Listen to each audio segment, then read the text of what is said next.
Okay, so hello everyone, welcome back to my YouTube channel CA Vaibhav Vashisht, a channel where you will be getting all the classes of your economics and business studies at free of cost. And not just free of cost, we will be learning all the concepts of economics with fun, with examples of some big celebrities and real life scenarios. So students, आज हम जो पढ़ने वाले हैं उस class का नाम है national income and related aggregates. और मैं बता दूं, आपने पहले वाली क्लासेस देखी हो या ना देखी हो, ये क्लास आपकी सबसे ज़्यादा इम्पॉर्टेंट है। आपको ये क्लास मिस नहीं करनी चाहिए, क्योंकि इसमें पहले तो आपके जो न्यूमेरिकल्स है उसके लिए ये क्लास हेल्प करेगी। दूसरा, हम इसमें देखने वाले हैं कि जीडीपी का असल मतलब होता क्या है, किस खेत की मूली है ये जीडीपी। हम इतनी बार सुन लिया, हम वो भी देखने वाले हैं। तो आज की क्लास बहुत इंपॉर्टेंट है। तो क्योंकि आज की क्लास बहुत इंपॉर्टेंट है, तो हमने आज से पहले जो भी पढ़ा वो मैं एक बार आपको रिवाइज करवा देता हूँ फटाफट से, ताकि हमको याद रहे, क्योंकि वो सारे फॉर्मूले और जो भी हम पढ़ के आ रहे हैं वो हमारे यहाँ पे काम आने वाले हैं। तो बेटा, हमने देखा था पार्ले जी बिस्किट का एग्जाम्पल देखा था। 10 रुपये का पार्ले जी था, 50 पैसे का क्या था बेटा, उसमें टैक्स था। और हमने ये सारे फॉर्मूले भी देखे थे कि अगर टैक्स को निकालना है तो 10 रुपये माइनस 9.5 रुपये, market price minus factor cost करना है। और नेट इनडायरेक्ट टैक्स कैसे निकालते हैं, इनडायरेक्ट टैक्स माइनस सब्सिडीज़। फिर हमने देखा था बेटा आपका डेप्रिसिएशन में आपकी ड्यूक का एग्जांपल, बबलू ने पीछे किसको बैठाया था, बबली को, और टायर घिसे थे, और वो क्या होता है हमारा डेप्रिसिएशन। और डेप्रिसिएशन होता है बेटा gross minus net, gross minus net याद रखना। और इसको आप चेंज करके ग्रॉस और नेट में भी आप अपने हिसाब से फॉर्मूले को कन्वर्ट कर सकते हो।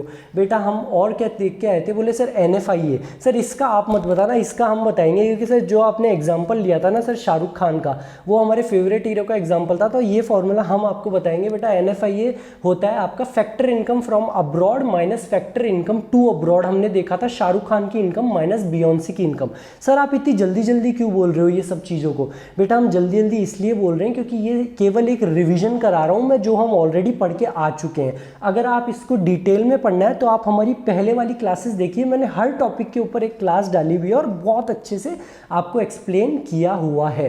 तो बेटा जैसे कि मैंने आपको NFIA में भी बताया था कि मैं आपको एक हिंट छोड़ा था नेशनल इनकम और डोमेस्टिक इनकम में। आज हम उस हिंट को एक बार ढंग से देख लेते हैं।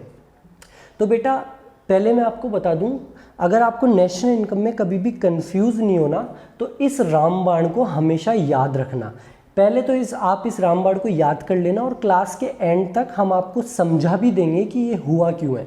तो बेटा जब भी डोमेस्टिक इनकम आपको सुनने में आए ना, दो चीज़ें होती है बेटा। एक तो होती है हमारी नेशनल इनकम, जो आपके चैप्टर का नाम है, आप सुनते भी रहते हो, और एक होती है डोमेस्टिक इनकम। डोमेस्टिक इनकम बेटा नाम से क्लियर है कि डोमेस्टिक टेरिटरी को याद रखना। जब भी डोमेस्टिक इनकम याद आए तो आपके दिमाग में क्या आना चाहिए, डोमेस्टिक टेरिटरी। मैं रीज़न बताऊंगा क्यों होना चाहिए ऐसा। अभी केवल के लिए केवल रामबाण क्या याद रखना है अपन को, डोमेस्टिक इनकम आया इसका मतलब दिमाग में चलना चाहिए डोमेस्टिक टेरिटरी।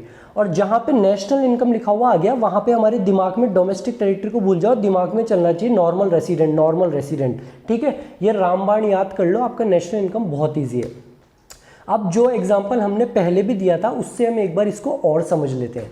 तो बेटा शाहरुख खान, हम एक एक एग्जाम्पल लेते हुए चलेंगे। 4 मैं आपको केस सिनेरियोज बताऊंगा और फिर हम समझते हुए चलेंगे नेशनल इनकम और डोमेस्टिक इनकम के कंसेप्ट वाइज उसको। तो बेटा शाहरुख खान ने इंडिया में एक पिक्चर करी, जब वी मेट। शाहरुख खान की है ना, नो सॉरी शाहरुख खान ने इंडिया में कोई पिक्चर करी, रोबोट थी ना इसकी, हाँ। तो शाहरुख खान ने बेटा इंडिया में वो पिक्चर करी, क्या वो हमारी नेशनल इनकम का पार्ट होगी? बोले सर मैंने क्या बोला, नेशनल इनकम जैसे ही सुनाई में आए तो आपको रामबाण याद करना है normal resident. Sir Shahrukh Khan normal resident है इंडिया का, तो वो हमारी नेशनल इनकम का पार्ट होगी। Very good. बेटा जो उसने पिक्चर करी इंडिया में, क्या वो हमारी डोमेस्टिक इनकम का पार्ट होगी? Sir Shahrukh Khan normal resident. बेटा यहाँ पे नॉर्मल रेसिडेंट को भूल जाओ, अपन को याद क्या करना है, domestic territory. Sir Shahrukh Khan ने पिक्चर इंडिया में की, वो इंडिया की डोमेस्टिक टेरिटरी में की, तो वो हमारी डोमेस्टिक इनकम का पार्ट होगी। Very good. दूसरा केस सिनेरियो, बेटा शाहरुख खान ने दुबई में शो किया था, जो हमने एग्जाम्पल लिया था, क्या वो हमारी नेशनल इनकम का पार्ट होगा? रामबाण। सर शाहरुख खान इंडिया का नॉर्मल रेसिडेंट है, यानी कि उसने जो दुबई में शो किया वो इनकम भी हमारी नेशनल इनकम का पार्ट होगी। फैक्टर इनकम फ्रॉम अब्रॉड मिली थी बाहर उसको दुबई में, वो भी हमारी नेशनल इनकम का पार्ट होगी। बेटा जो उसने शो दुबई में करा, क्या वो हमारी डोमेस्टिक इनकम का पार्ट होगी? सर उसने शो दुबई में करा, वो हमारी डोमेस्टिक टेरिटरी नहीं है, इसका मतलब वो हमारी डोमेस्टिक इनकम का पार्ट नहीं होगी जो इनकम उसने दुबई के शो से कमाई। ठीक है सर, ये हमको समझ में आया अभी तक। अब आते हैं हम हमारी बियोंसी पे। तो बेटा बियोंसी को मैंने अपने एग्जाम्पल में बताया था कि वो मुकेश अंबानी की बेटी की शादी में आई थी। तो क्या जो इनकम उसने मुकेश अंबानी की बेटी की शादी से कमाई, क्या वो हमारी नेशनल इनकम का पार्ट होगी? एक सेकंड सर नॉर्मल रेसिडेंट को याद करना है। सर बियोंसी हमारे इंडिया की नॉर्मल रेसिडेंट नहीं है, इसका मतलब वो हमारी नेशनल इनकम का पार्ट नहीं होगी। ये हमको समझ में आ गया। बेटा जो उसने इनकम इंडिया में कमाई अंबानी की शादी में, क्या वो हमारी डोमेस्टिक इनकम का पार्ट होगी बियोंसी की? सर बियोंसी ने इंडिया में वो कमाई, इंडिया में हुई थी सर शादी, तो डोमेस्टिक टेरिटरी में शादी हुई थी, यानी कि सर वो वाली इनकम बियोंसी की हमारी डोमेस्टिक इनकम का पार्ट तो होगी। सर ये भी समझ में आ गया। 3 केस सिनेरियो हो गए। पहला शाहरुख खान के 2, एक तो इंडिया की इनकम, एक दुबई की, तीसरा हमारा बियोंसी की इंडिया की इनकम।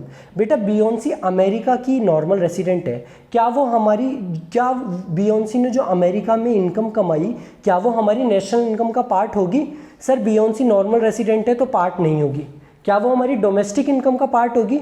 सर वो अमेरिका में इनकम कमाई है, डोमेस्टिक टेरिटरी में नहीं कमाई, तो वो भी हमारे पार्ट नहीं होगी। तो सर बियोंसी ने जो अमेरिका में इनकम कमाई वो किसका पार्ट होगी? बेटा भाड़ में जाने दो बियोंसी को, अमेरिका को, वो अमेरिका की नेशनल इनकम का पार्ट होगी। चौथे केस सिनेरियो से हमको मतलब ही नहीं है, हमारा मतलब केवल 3 केस सिनेरियो से है। ठीक है बेटा।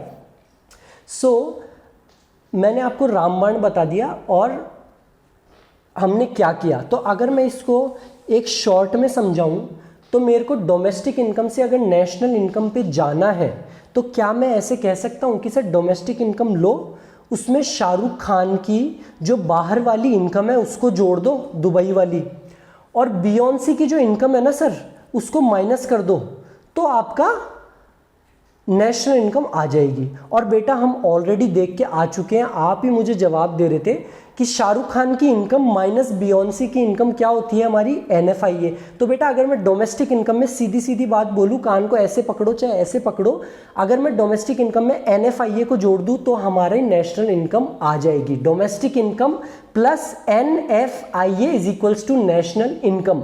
और NFIA क्या होता है वो हम बहुत अच्छे से डिटेल में समझ के आ चुके हैं। शाहरुख खान की इनकम माइनस बियोंसी की इनकम। ठीक है बेटा, हमने रामबाण भी देख लिया। अब हम आ जाते हैं ये GDP होता क्या है, ये किस खेत की मूली है। तो बेटा ये है कौन? ये हम लोग ही हैं बेटा, ये जो बच्चा है ना ये हम लोग ही हैं, कॉमर्स के स्टूडेंट। तो बेटा होता क्या है, जब भी टीवी पे डिबेट चल रही होती है कि GDP गिर गई, विपक्ष इल्ज़ाम लगा रहा होता है सरकार पे कि GDP गिर गई आपके राज में, कभी होता है कि GDP बढ़ गई तो सरकार बोल रही होती है GDP बढ़ गई। तो बेटा जब भी ये डिबेट चल रही होती है तो हमारे पेरेंट्स वगैरह लड़ रहे होते हैं, बीजेपी कांग्रेस कर रहे होते हैं, और हम क्या करते हैं बेटा उस टाइम पे चुपचाप से खड़े होते हैं और वहाँ से चल जाते हैं कि यार कोई गलती से हमसे पूछ नहीं ले कि तू कॉमर्स का है ना, हमको बता GDP का मतलब क्या होता है। तो बेटा ऐसे कब तक चलेगा कि हम बार बार उठ के चलते चल जाएंगे? आज देख ही लेते हैं ना कि ये GDP होता क्या है, ये है किस खेत की मूली, अच्छे से समझ लेते हैं, जो नेक्स्ट टाइम कभी डिबेट हो ना तो हम भी उसमें बढ़ चढ़ के पार्ट लें कि अरे ये ऐसे ऐसे होता है। तो आज हम समझते हैं कि GDP होता क्या है। So this GDP at MP, पहले हम डेफिनेशन पढ़ते हैं। It refers to the gross market value of all final goods and services produced within the domestic territory of a country during an accounting year. ठीक है sir, तो हम इस definition को याद कर लेते हैं, जब भी कोई डिबेट होगी तो हम ये डेफिनेशन बोल देंगे। बेटा अपन को डेफिनेशन नहीं बोलनी, हम समझते हैं कि GDP का मतलब क्या है। ठीक है, तो बेटा कोई भी चीज़ को अगर समझना हो ना और समझ नहीं आ रही है तो उसको तोड़ लिया जाए, उसको तोड़ के समझते हैं एक एक चीज़ को कि होता क्या है। पहला कंपोनेंट बेटा GDP एट MP है, ये GDP एट मार्केट प्राइस। अभी ये क्या होता है अभी हम अच्छे से समझेंगे। First component is G, that stands for gross. GDP is gross domestic product. Sir gross का मतलब आपने बताया था उस एग्जाम्पल में कि है ना उसमें डेप्रिसिएशन इंक्लूडेड है, ड्यूक वाला बाइक का एग्जांपल दिया था। वेरी गुड बेटा, ग्रॉस का मतलब एक चीज़ तो क्लियर हो गई कि इसमें अभी तक हमने डेप्रिसिएशन जो भी है ना गुड्स एंड सर्विसेज पे वो हमने माइनस नहीं करा। ठीक है सर। दूसरा हमारा कंपोनेंट है D, that is domestic. Sir domestic भी हमको समझ में आ रहा है कि जितने भी गुड्स एंड सर्विसेज बेचे गए और इनकम हुई हमारी डोमेस्टिक टेरिटरी में। और सर डोमेस्टिक टेरिटरी क्या होती है, क्या चीज़ इंक्लूड करनी है, क्या चीज़ एक्सक्लूड करनी है, वो आपने सेपरेट एक वीडियो लेक्चर में हमको बता चुकी है। वेरी गुड बेटा। तीसरा कंपोनेंट है हमारा product. P stands for product. ये प्रोडक्ट जो होता है ना बेटा, ये होता है it means only final goods and services have to be included. इसमें हमको इंटरमीडिएट गुड्स को इंक्लूड नहीं करना, केवल फाइनल गुड्स को। बोले ठीक है सर, इसको नहीं करना। और बेटा हमको इंटरमीडिएट को क्यों इंक्लूड नहीं करना, वो एक कंसेप्ट आएगा डबल काउंटिंग का, और वो मैं आपको आज नहीं बताऊंगा। अभी मैं केवल आपको सस्पेंस में छोड़ना चाहता हूं कि हम केवल फाइनल गुड्स को इंक्लूड करेंगे। मैं चाहता तो पहले भी वो क्लास बना सकता था फाइनल गुड्स और इंटरमीडिएट गुड्स की, जैसे कि बाकी टीचर्स करते हैं, बट उससे क्या होता है कि आप केवल उसको रट लेते हो कि हाँ कुछ होता है डबल काउंटिंग। मैं पहले आपको बताऊंगा कि जीडीपी एट एमपी में फाइनल गुड्स को ही इंक्लूड करते हैं, और सस्पेंस में छोड़ूंगा ऐसा क्यों होता है। बाद में मैं इस पे एक सेपरेट क्लास बनाऊंगा कि फाइनल गुड्स क्या होते हैं, इंटरमीडिएट गुड्स क्या होते हैं, और डबल काउंटिंग का कंसेप्ट क्या है। क्योंकि मेरा मानना है बेटा इस बार आपके एग्जाम में ये क्वेश्चन भी आ सकता है डबल काउंटिंग का, तो मैं इस पे एक सेपरेट लेक्चर बनाने वाला हूँ। और बेटा MP market price. Market price का मतलब हमको याद है सर, हम आपने है ना पार्ले जी बिस्किट का एग्जाम्पल लिया था। 10 रुपए का पार्ले जी बिस्किट था सर, वो थी उसकी मार्केट प्राइस, और उसमें ना टैक्स भी जुड़ा हुआ था। आपने बताया था कि अगर टैक्स नहीं होता ना तो आपको 9.5 रुपये देने पड़ते, और वो 9.5 रुपये क्या थे सर, फैक्टर कॉस्ट आपने बताया था, वो फैक्टर कॉस्ट थी 9.5 रुपये। तो अपन को ये चीज़ समझ में आ गई, हमने एक एक चीज़ तोड़ के समझ लिया कि जीडीपी एट एमपी क्या है। बेटा ये एक डोमेस्टिक टेरिटरी में जितने भी गुड्स एंड सर्विसेज बने ना उसकी वैल्यू है, और इसमें प्रोडक्ट कौन से, केवल फाइनल गुड्स को लेना है। और बेटा ग्रॉस का मतलब इसमें डेप्रिसिएशन इंक्लूडेड है, और एमपी का मतलब इसमें टैक्स भी जुड़ा हुआ है। हमको ये चीज समझ में आ गई।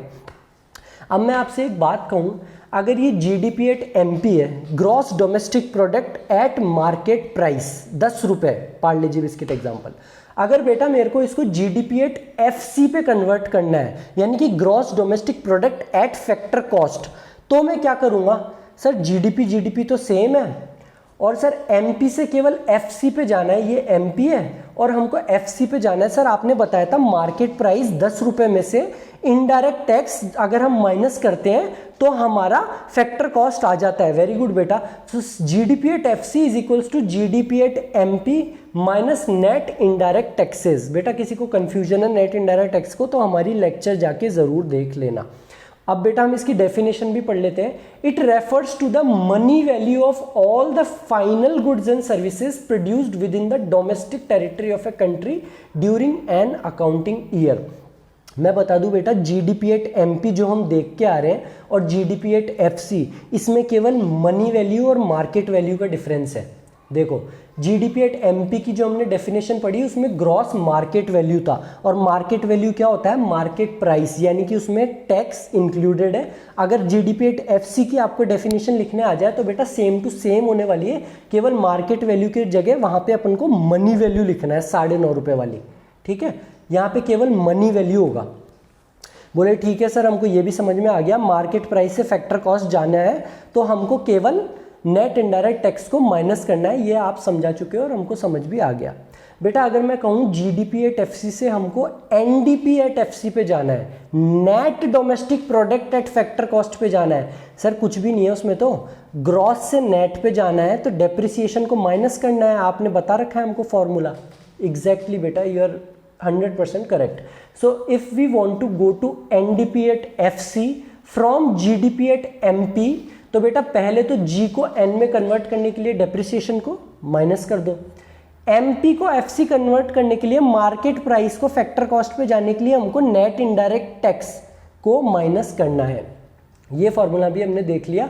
और एन डीपी एट एफसी, बेटा एफसी है मतलब मनी वैल्यू आएगा, और नेट, और ये एन है मतलब नेट है, इसमें डेप्रिसिएशन नहीं है। So it refers to net money value of all the final goods and services produced within the domestic territory of a country during an accounting year।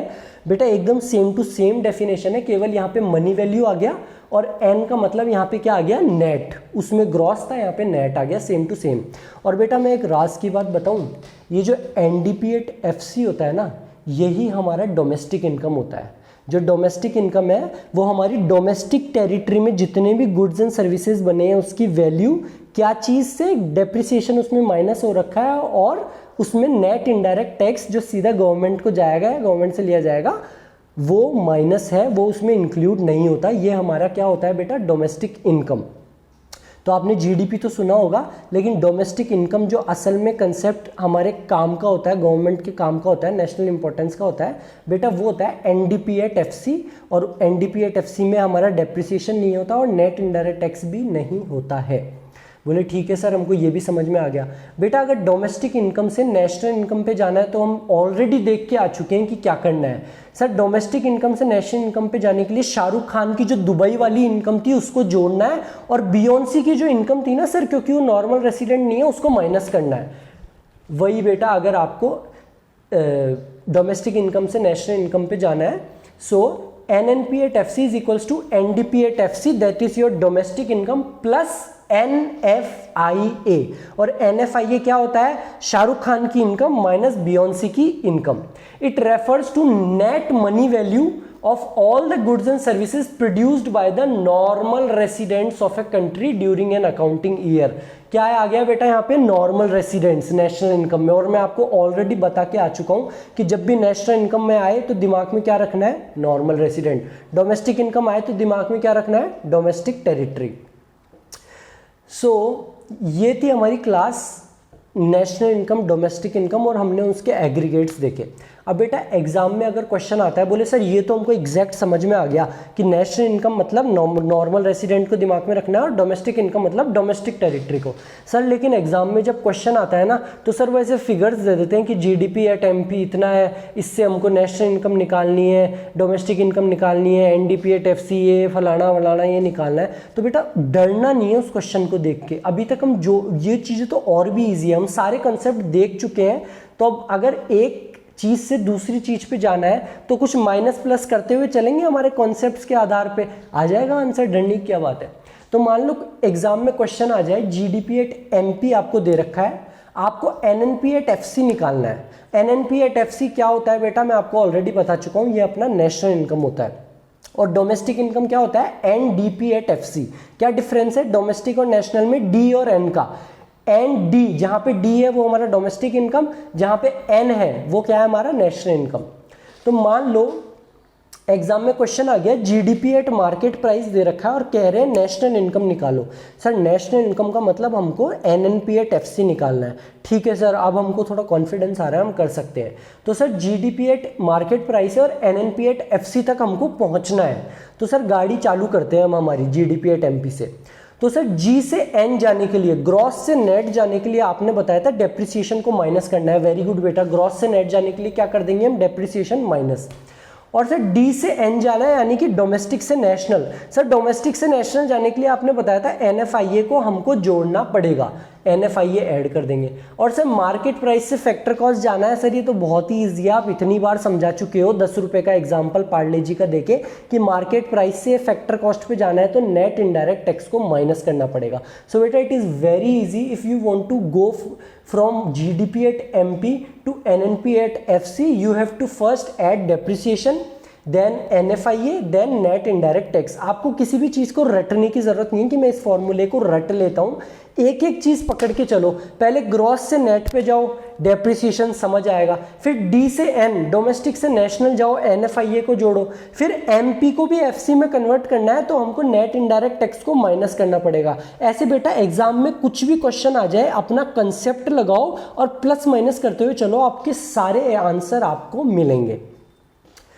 सो बेटा ये थी हमारी क्लास आज की, बहुत ही important national income and related aggregates पे। If you like the video just give it thumbs up and also subscribe the channel. Thank you so much. और नेक्स्ट क्लास, अब हम हमारी नेक्स्ट क्लास में मिलेंगे, वो किस पे होगी बेटा, जो मैंने वो सस्पेंस छोड़ा था ना आप पे कि प्रोडक्ट में हम केवल फाइनल गुड्स एंड सर्विसेज को ही लेंगे, इंटरमीडिएट को नहीं देंगे। क्यों नहीं लेंगे, क्योंकि है ना डबल इनकम होती है, वो डबल काउंटिंग होती है। वो सस्पेंस को हम क्लियर करेंगे हमारी नेक्स्ट क्लास में। So thank you so much, मिलते हैं हम हमारी नेक्स्ट क्लास में।